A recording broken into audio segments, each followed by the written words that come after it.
She kicked her former waitress in the mall, screaming that she was a thief. Unaware the woman at her feet was now engaged to the most dangerous billionaire mafia boss alive. By the time security arrived, it was already too late. Her world was about to end.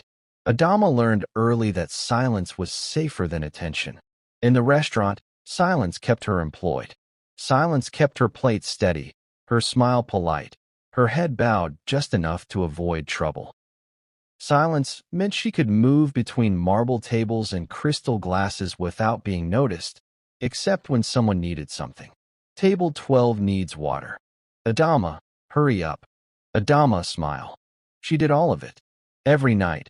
She tied her apron tight around her waist, smoothed her black uniform, and reminded herself why she was there.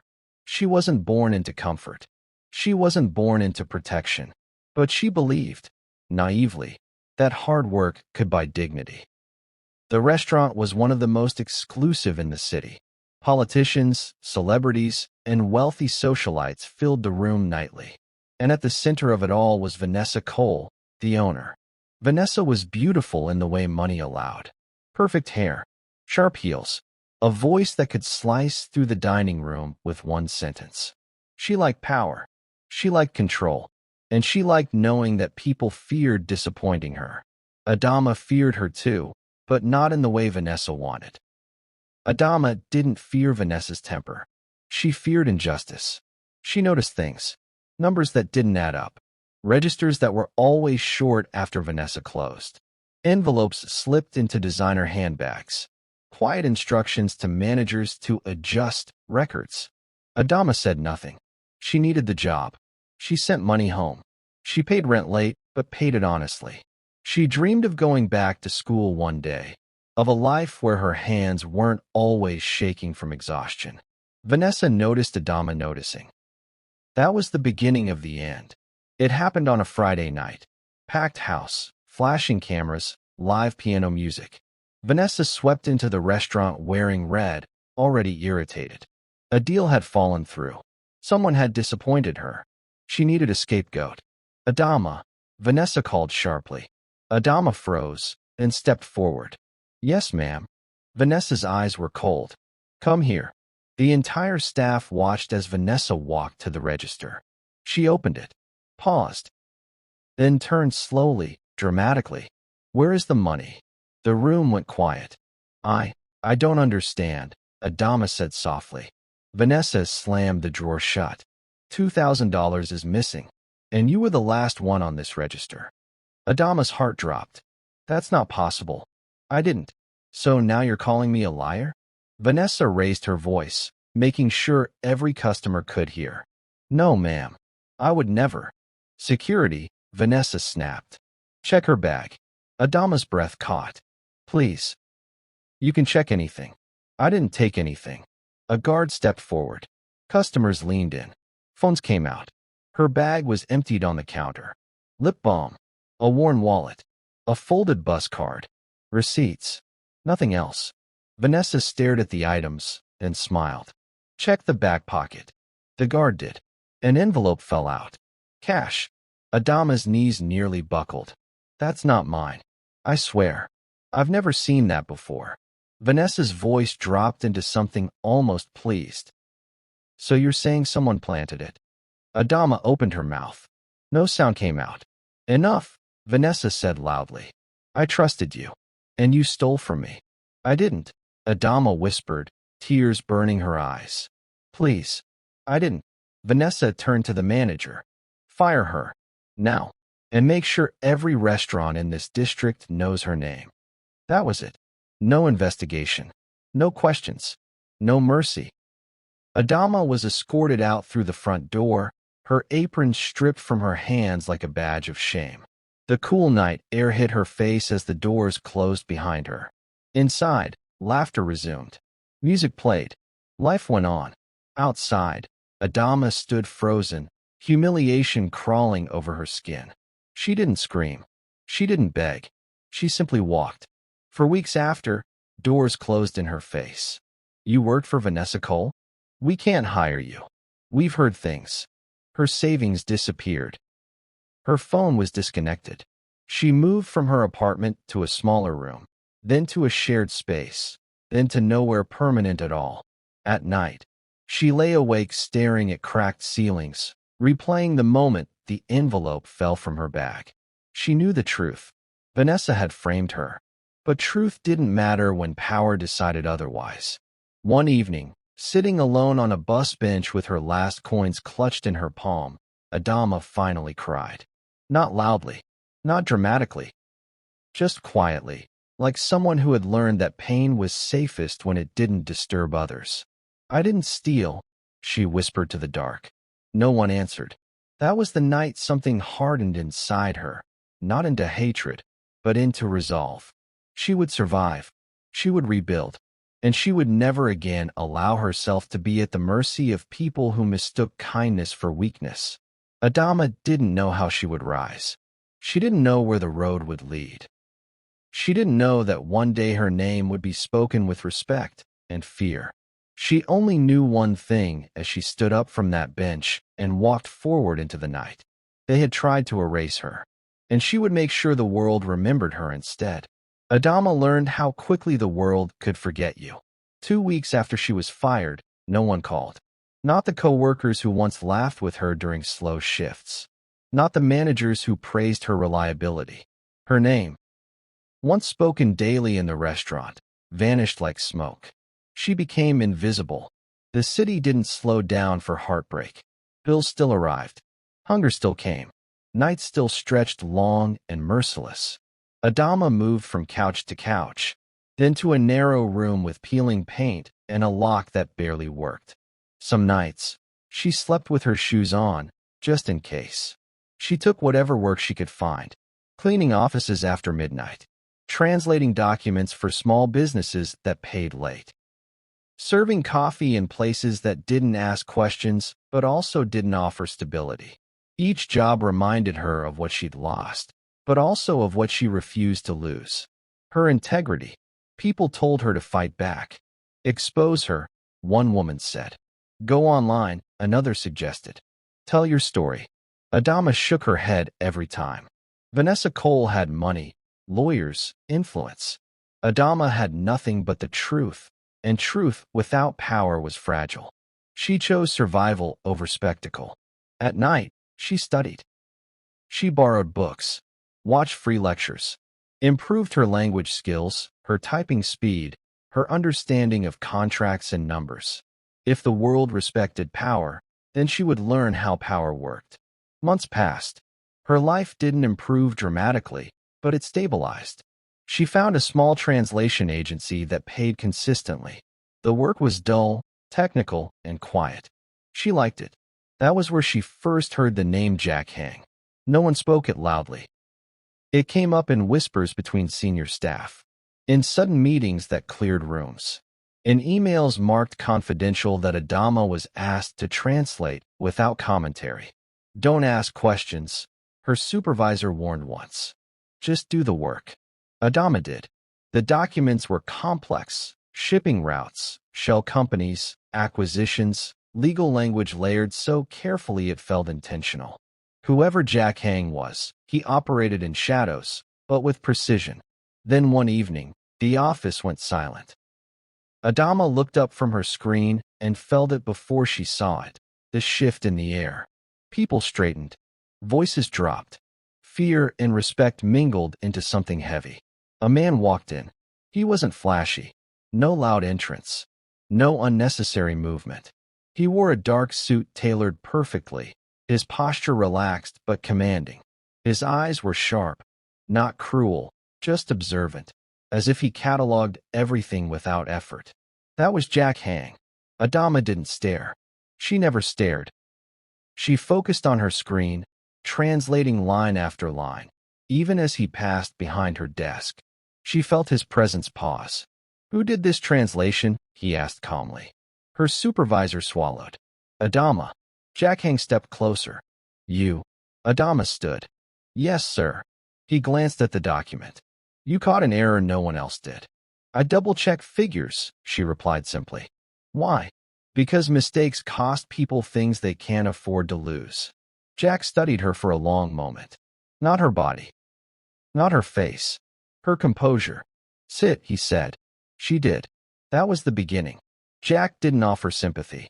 He didn't ask about her past. He didn't rescue her. Instead, he gave her more work. Better pay. Access to information others weren't trusted with. He tested her. She passed. Weeks turned into months.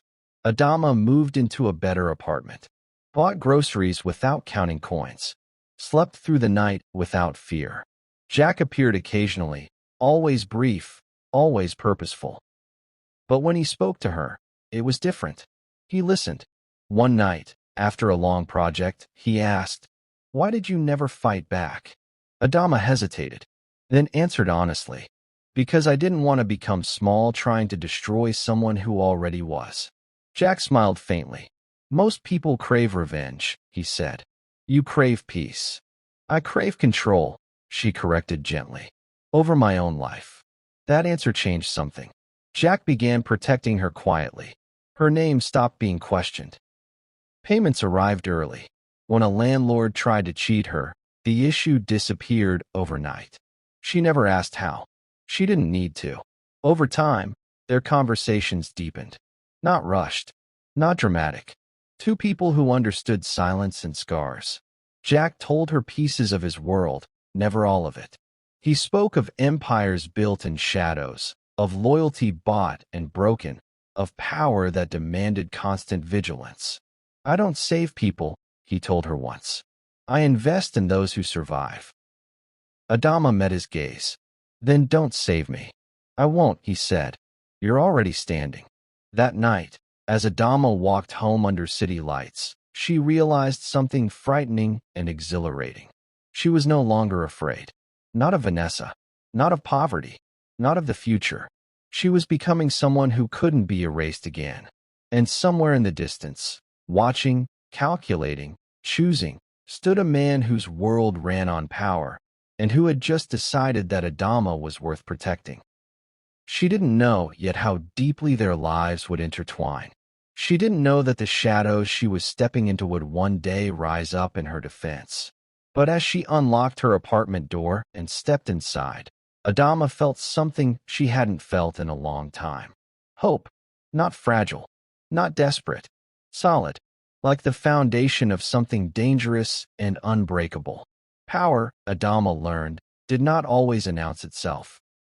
Sometimes it arrived quietly, sat across from you, and waited to see who you were when no one was watching.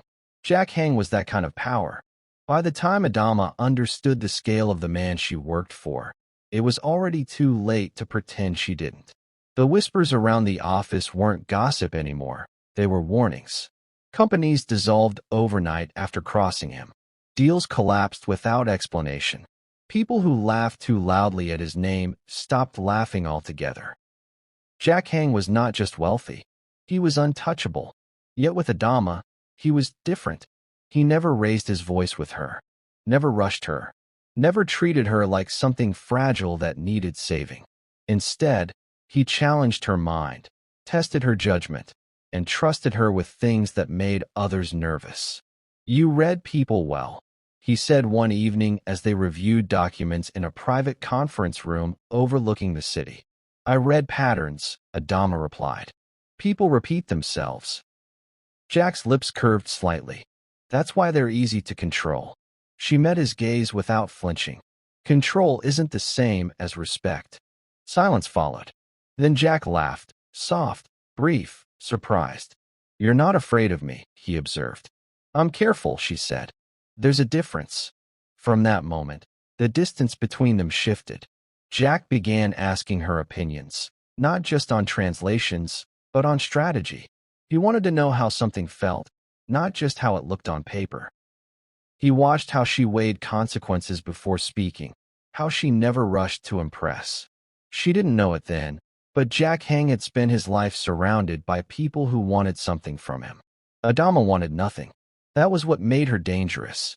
Slowly, carefully, he led her closer, not to his empire, but to himself.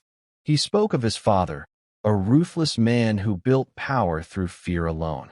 Of how Jack had inherited an empire soaked in blood and decided to rule it differently. Fear is useful, he told her one night over dinner. But loyalty lasts longer. And love? Adama asked quietly. Jack studied his glass. Love is a liability. She nodded. Only if you choose the wrong person. He looked at her then, not as an employee, not as an asset, but as a woman who saw him clearly. Weeks passed, then months. Adama's life transformed without spectacle. A better apartment. Security she didn't request but noticed. Doors opening before she knocked. People treating her with an unspoken respect they couldn't explain. Jack never claimed her. He waited. The night everything changed was simple. No drama. No grand setting. They stood on a balcony overlooking the city after a long day. Lights glittered below them like stars trapped in concrete. You know who I am, Jack said. Yes. You know what I do. Yes. And you're still here. Adama folded her arms against the night breeze. I didn't fall in love with your power, Jack. I fell in love with the man who listens. The man who doesn't need to prove himself. He stepped closer. If you stay with me, there will be danger. I've survived worse than danger, she said softly. I survived being powerless. Jack reached into his pocket and pulled out a ring. No crowd. No speech.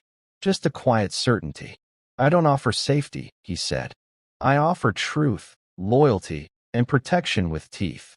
If you accept this, there's no halfway. Adama looked at the ring. Simple, elegant, heavy with meaning. She thought of the waitress they tried to erase. The woman who cried on a bus bench. The girl who refused to beg. Then she looked at Jack Hang, the man who ruled in silence. I don't want to be hidden, she said. You won't be, he promised. You'll be respected. She took the ring. Jack slid it onto her finger, his touch steady.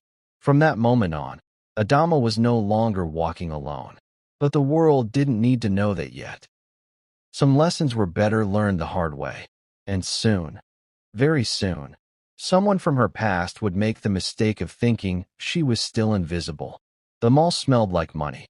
Polished marble floors reflected crystal lights.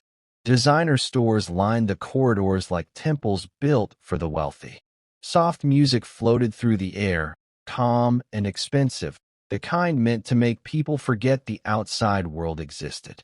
Adama walked through it all quietly. She wore a simple cream dress, no logos, no excess. Her hair was neatly pulled back, her posture calm. On her finger, the ring caught light only when she moved her hand, subtle, deliberate. She wasn't there to be seen. She was there to buy a gift. Jack had an eye for detail. He noticed effort more than price, intention more than noise. Adama smiled to herself as she stepped out of a boutique, a small box tucked carefully into her bag. That was when she heard the voice. Sharp, familiar, poisoned with entitlement. You. Adama froze.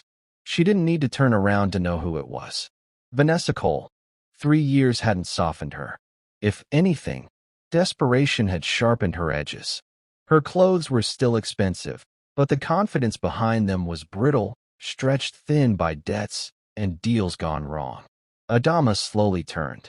Their eyes met. For a brief moment, something flickered across Vanessa's face. Confusion, then recognition. Her lips curled into a smile that held no warmth. Well, I'll be damned, Vanessa said loudly. Look who crawled out of nowhere. Shoppers slowed. Heads turned. Adama's chest tightened, but her voice remained steady. I don't want trouble. Vanessa laughed. Trouble? You followed me into a luxury mall, and now you don't want trouble? I didn't follow you, Adama said. Please move. That should have been the end of it. But Vanessa had never known when to stop. You always were shameless, she sneered. Stealing money, stealing space. Some people never change. Adama's fingers curled around her bag. You know I didn't steal anything. Vanessa stepped closer. Too close. Oh, I know exactly what you are. A liar who plays innocent until someone feels sorry enough to help you. Phones were coming out now. Whispers rippled through the crowd. Adama felt the old heat rise in her chest, the urge to defend herself, to scream the truth. But she swallowed it. I'm leaving, she said. She turned to walk away. Vanessa grabbed her arm. The contact was like a spark to dry grass. "Don't you dare walk away from me," Vanessa hissed. "Security." Adama pulled free. "Don't touch me." That was when Vanessa lost control. Her face twisted, rage spilling through the cracks of her composure. In one sharp, impulsive motion, she lifted her foot and kicked Adama hard, sending her crashing into a display stand. The sound echoed. Gasps filled the air. Adama hit the floor, pain exploding through her side. The box in her bag flew out, skidding across the marble. Her breath left her lungs in a sharp gasp. For a second, the mall was completely silent. Then chaos. "Oh my God!" She kicked her. "Did you see that?" Vanessa stood over her, chest heaving. "Thief," she spat. "You don't belong here." Adama lay on the cold floor, stunned, not just by the pain, but by the memory. The restaurant. The envelope. The humiliation. For a heartbeat, she was that girl again. Then her phone vibrated. Once. Twice. She looked at the screen. Jack Hang. Her hands trembled as she answered. "Adama." Jack's voice came through, calm, controlled, deadly. "Where are you?" She swallowed. "The mall." There was a pause. Too quiet. "Are you hurt?" She glanced up at Vanessa, still ranting at security, still convinced she was powerful. "Yes," Adama said softly. "But I'm okay." "No," Jack replied. "You're not." She heard movement on the line. Doors. Voices. Orders being given. "Stay where you are," he said. "I'm coming." Security finally rushed in, separating them. Vanessa was shouting now, pointing wildly. "She stole from me before. She's a criminal." Adama sat up slowly, ignoring the ache in her ribs. Blood trickled from a scrape on her arm, staining her sleeve. People were filming everything. Vanessa didn't notice. She didn't notice the way security suddenly stiffened. She didn't notice the way some guards checked their earpieces. She didn't notice that the balance of power in the mall had already shifted, because Vanessa Cole still believed she was kicking a powerless former waitress. She had no idea that the woman on the floor was now engaged to a man who owned half the city and ruled the other half from the shadows. And she had no idea that within minutes, Jack Hang would arrive. When he did, the mall would never feel the same again.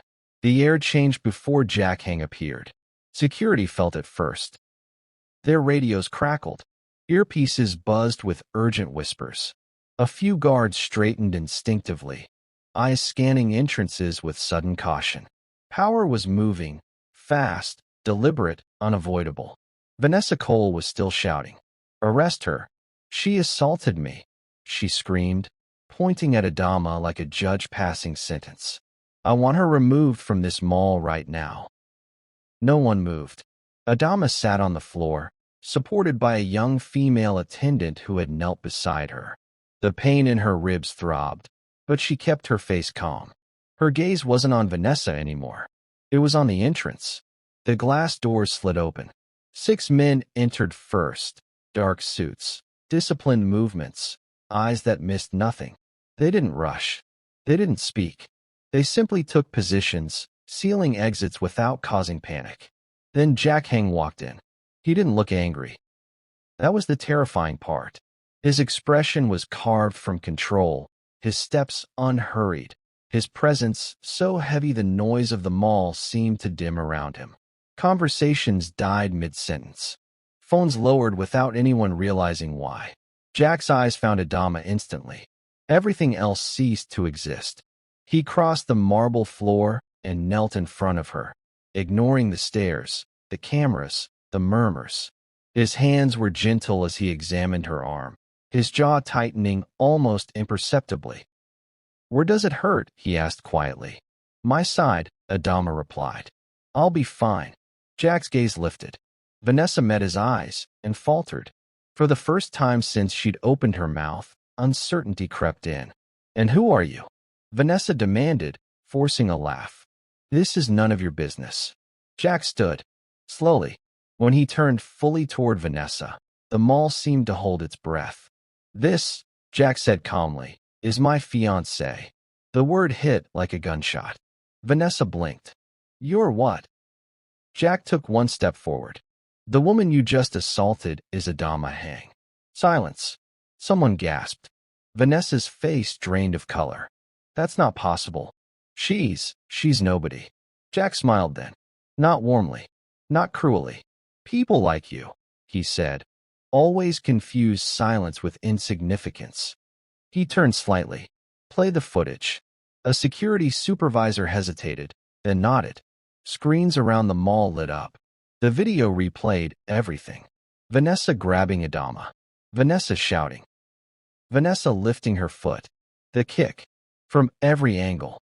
From every phone. Vanessa staggered back. That's edited. She provoked me. Jack didn't look at her. Run the audit, he said. One of his men stepped forward, tablet in hand. Already done. The words that followed fell like dominoes. Vanessa Cole. Multiple instances of financial discrepancies across 3 businesses. Offshore transfers. Embezzlement totaling over $4 million. Vanessa's mouth opened. No sound came out. Jack finally looked at her again. You framed my fiance years ago to hide your theft, he said evenly. You destroyed her livelihood. And today, you touched her. Security guards exchanged uneasy glances. The supervisor swallowed hard. Mr. Hang, he said carefully. The police have been notified. Jack nodded once. Good. Vanessa fell to her knees. Please, she sobbed, reaching out. I didn't know. I swear I didn't know who she was. Jack looked down at her like one might look at something broken and irrelevant. You didn't need to know who she was, he said. You only needed to know she was human. Sirens wailed faintly in the distance. Jack turned back to Adama and extended his hand. Can you stand? She took it. As he helped her up, the cameras caught the moment clearly. The former waitress standing beside the man who ruled the city, unbroken, unbowed. Vanessa's world was collapsing. And Jack Hang hadn't raised his voice once. Vanessa Cole had always believed power was loud. It shouted. It humiliated. It kicked people when they were already down. She learned, too late, that real power didn't need to touch you at all. The police arrived within minutes, but they didn't rush. They didn't bark orders. They listened, carefully, to the security supervisor, to the legal representatives who had suddenly appeared beside Jack Hang, to the evidence already compiled and neatly presented. Vanessa was still on the floor when the handcuffs clicked around her wrists. This is a misunderstanding, she cried, mascara streaking down her face. I was provoked. She's lying. She's always lied. No one responded. The mall had gone eerily quiet. Shoppers stood frozen, phones raised, recording the final unraveling of a woman who once ruled rooms with her voice alone. As Vanessa was pulled to her feet, she twisted toward Adama, desperation breaking through her arrogance. Please, she begged. Say something. Tell them this doesn't have to go this far. Adama looked at her, really looked at her. She saw the woman who had framed her without hesitation. The woman who had watched her walk into poverty and never looked back. The woman who had kicked her in public, confident that power would protect her again. Adama said nothing. That silence landed harder than any insult. Vanessa was led away, her heels scraping against marble she once owned with confidence. The cameras followed, hungry and relentless. Jack turned to the head of security. Ensure my fiance receives medical attention. Yes, sir, the man replied immediately. Adama was escorted into a private lounge, her injuries examined carefully. The pain was real, but it was distant now, dulled by the weight of what had just happened. Jack sat across from her, his posture composed, his eyes never leaving her face. Do you want me to stop? He asked quietly. She knew what he meant. The investigations, the exposure, the collapse that was already in motion. Adama thought of the nights she'd gone hungry, the jobs she'd been denied, the way Vanessa had smiled while destroying her life. No, Adama said softly. I don't want you to stop. Jack nodded once. Good. He stood and made a single call. That was all it took. By nightfall, the story was everywhere. Socialite arrested for assault and embezzlement. Former waitress cleared after years of false accusations. Billionaire Jack Hang confirms engagement. Financial institutions froze Vanessa's accounts pending investigation. Sponsors released statements distancing themselves. Business partners vanished. Friends deleted photos, scrubbed names, pretended they'd never known her. The woman who once owned rooms now sat alone in a holding cell. Adama watched the headlines scroll across her phone later that evening, seated beside Jack in the back of a quiet car. "Do you feel satisfied?" he asked. She considered the question carefully. "No," she said. "I feel finished." Jack reached for her hand. "That's better." When they arrived home, Adama stood at the window, looking out over the city that had once swallowed her whole. She didn't feel victorious. She felt light. Vanessa Cole had taken years of her life, but she would take nothing more. Not her peace, not her future, not her identity. Adama turned away from the window and walked back to Jack Hang, the man who had never needed to shout to be heard. The past was finally behind her, and for the first time, it stayed there. The first thing Adama did with the recovered money was open a bank account in her own name. Not revenge, not retaliation, just her name, printed cleanly on a card that belonged to no one else. She stood in the bank lobby longer than necessary, holding that card between her fingers like a passport to a country she'd never been allowed to enter. Jack waited by the door, patient as always, watching her with something that looked like pride. "Ready?" he asked. She nodded. More than. 3 months later, the foundation was real. Not a dream sketched on napkins in the back of a diner. Not a whispered wish made in the dark. A registered nonprofit with an office, a mission statement, and a waiting list of women who'd heard what Adama was doing and wanted in. She called it untouchable. Jack had laughed when she told him. "Bold choice." "I'm done being subtle," she'd replied. The foundation helped women who'd been exploited, discarded, or silenced by men with money and power. Women who'd signed NDAs they didn't understand. Women who'd been fired for saying no. Women who'd lost custody, lost jobs, lost themselves because someone decided they were disposable.